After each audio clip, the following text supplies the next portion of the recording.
Jolissa, an anti-princess story. Once upon a time, yes, I went there.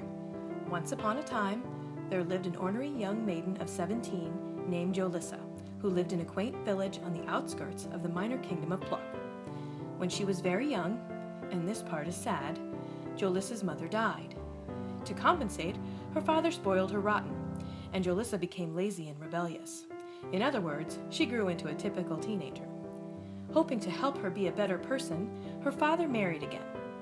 Unlike most stepmothers, Glenda was a kind woman, and her twin 7-year-old children, Minnie and Paul, were respectful and innocent. They treated Jolissa as most families treat each other, with kindness and good-hearted teasing. Most importantly, Jolissa received some much-needed responsibility and discipline. Though she felt victimized, Jolissa was shown no ill will, even after her father died. I know, another tragic time of her life, but don't worry, Jolissa is a survivor. Glenda and the twins did their best to comfort her. They loved her despite her bad attitude. Our story begins on a typical morning, as most stories do. Jolissa poked at the lovely breakfast of fresh eggs gathered by Minnie and fresh bacon fetched by Paul. The two precocious children stood beside her, eagerly awaiting her approval for their efforts. Jolissa ignored them. She wasn't even hungry. "Glenda, do you need me at the shop today?" Glenda nodded toward the waiting children. She expected her daughter, though she was a stepdaughter, to say something nice to her stepless siblings. Jolissa sighed. "Thank you, Imp 1 and Imp 2. It was nice of you to prepare this spread for me." The silly little sprites giggled and went outside to play. No matter what she called them, they thought it was in good fun and were happy just to be recognized by her. Jolissa's annoyance at having to acknowledge the twins faded as she got a whiff of orange tea. That was her cock-a-doodle-doo, her morning maker, her reason for waking. Glenda sure knew how to brew. Shoving the now cold eggs and bacon aside, Jolissa made grabby hands as Glenda brought her a cup of citrus sweetness. Glenda frowned. Minnie and Paul went to a lot of trouble to make that. Jolissa's shoulders dropped. "I know." She picked up her fork and poked at the eggs. Taking a small bite, she gulped it down and smiled at Glenda with her brows raised high over pitiful big brown eyes, looking for mercy. Her stepmother shook her head and handed Jolissa the tea. After enjoying a long sip, Jolissa asked again, "So, can I have the day off?" "Sorry, Jolissa, but I could really use your hands today.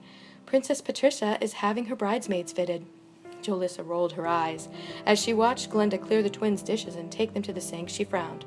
The plump Princess of Pluck finally snagged a prince from some faraway kingdom, Prince Donnelly.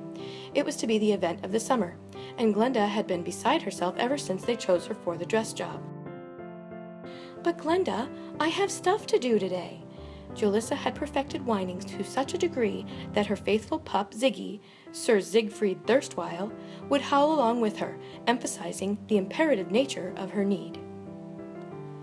Ziggy was an adorable, scruffy rapscallion of brown and black, not too big and not too small, with his ears ever perked. He sat at Jolissa's feet, ready to serve his mistress, no matter the task. Faithfulness could take lessons from Sir Ziggy. Jolissa slipped him a strip of bacon under the table. "What stuff?" Glenda asked as she scrubbed the pans and bowls the twins used to make her little breakfast. "You know, stuff." Jolissa brought Glenda the rest of the dishes and gave her a toothy grin and batted her eyelashes. Glenda tilted her head. "I'm sorry, your stuff will just have to wait." Jolissa refilled her tea and took a big angry sip, burning her tongue. "Yow!" She yelped and dropped the cup, which smashed into a jillion pieces when it hit the floor, appropriately. Glenda spun around. "Oh, Jolissa!" she cried and rushed over to her. "You care more about that china cup than me!" "Jolissa, I was coming to see—" Jolissa cut her off, throwing a hand in her face. "I know! You wanted to see which cup I broke! Come on, Ziggy!" Grabbing her sandals, she threw her satchel over her shoulder and stormed out, heading for town. "No one understands me, Ziggy. I can't catch a break." Instead of crying over her miserable luck, she snubbed the world and sang about it. Why does everything happen to me? I try and I try, but it never works out. Why does everything work out for them? It doesn't seem fair. What is that all about? I give it my all, but stumble and fall, run into a wall, don't hear when you call, look out! Why does everything happen to me? Every chore, every task, how much more can you ask of my overworked mind?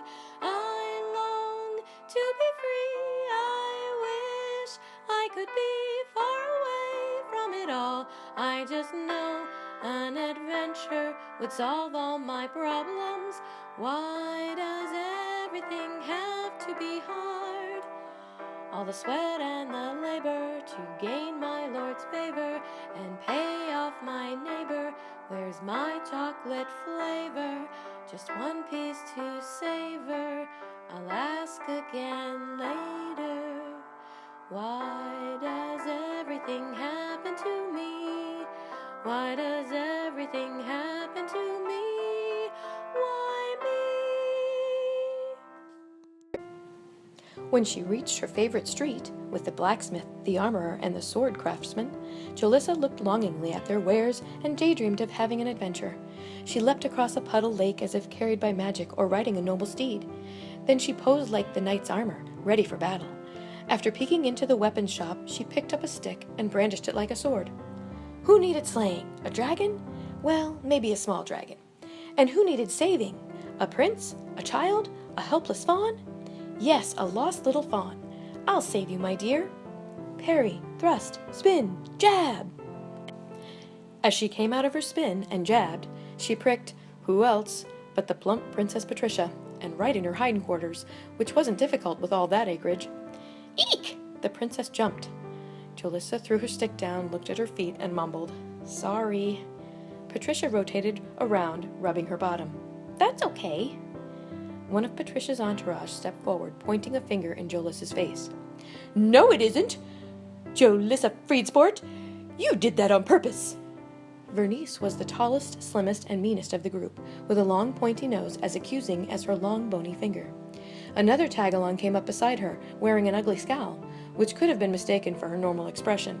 Her name was Velope, and she was 3/4 as tall and half as bright as Vernice. Watch where you're going, peasant! The third was the shortest, with a high squeaky voice like a chirp and a bird brain to match. Her name was Revippa, but they called her Vip. Yeah, Klotz! They all nodded at each other for the splendid job they did chastising Jolissa the lowly dress shop girl. As Jolissa shook her head and started to walk away from them, the first one spoke up again. Better get to work, seamstress strumpet. Let's go, girls. The 3 snobby cohorts giggled, but Patricia frowned and shrugged at Jolissa. Vernice tugged on her. Come along, princess. She sounded like she was calling her pet poodle. While the girls stuck their noses in the air and waddled away, Patricia waved at her old childhood playmate Jolissa.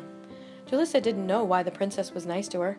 She'd never been nice to plump Patty when they were kids. She treated the princess like a regular person and teased the heck out of her. Just before Jolissa turned away, she saw a wagon speed by and splash mud on the 3 gaudy girls walking in front of the princess. Patricia covered a snorty laugh as a furious Vernice took out her wrath on the driver, shaking her fist. Jolissa snickered as well. The wagon slowed as it rounded the corner near her. In the back of it, she noticed some bolts of fabric. It had to be headed for Glenda's dress shop. Jolissa felt a pang of guilt. Ziggy whimpered at her. Fine, I'll go to work. It would be too cruel to leave Glenda alone with those vile vixens. When she arrived at the shop, Glenda smiled and put Jolissa straight to work, cutting out patterns. Very large patterns. Jolissa hummed to herself and had a surprisingly pleasant morning. The fitting was entertaining as well. Luckily, Jolissa got to help Patricia. At first, the princess seemed down about something. Jolissa fished out that the Queen Mother was ill. Not wanting to deal with Princess Sourpuss, Jolissa took it upon herself to cheer her up. Soon she had her laughing, and they had a lovely time. But poor Glenda had to deal with the princess wannabes. Every so often, when she grew tired of the 3 V's complaining and ordering her around, she poked them with a pin. Patricia and Jolissa shared grins hidden by their hands. It was fun to have a human friend sometimes. After the girls left in a haughty huff, Patricia lagged behind and gave Jolissa a hug. We need to do this again sometime. Well, you know what I mean. She let her friend go and waved goodbye to Glenda. Thank you, Mrs. Freedsport. Of course, Your Royal Highness. Patricia blushed, ever uncomfortable with her title, and left. Jolissa had such a good day, she gave Glenda a rare, genuine smile. Rubbing her forehead with her wrist, Glenda smiled back. "What a day, huh? I'm beat." Yes, it was. "Just a little tidying up and we can head home. Can you watch the front door for me for a few minutes?" "Sure. Why not? Who would come in this close to quitting time?" As Jolissa gathered some scraps of fabric and stray pins from the floor, the door jingled. Startled, she poked herself. Of course. Yow! Who could that be?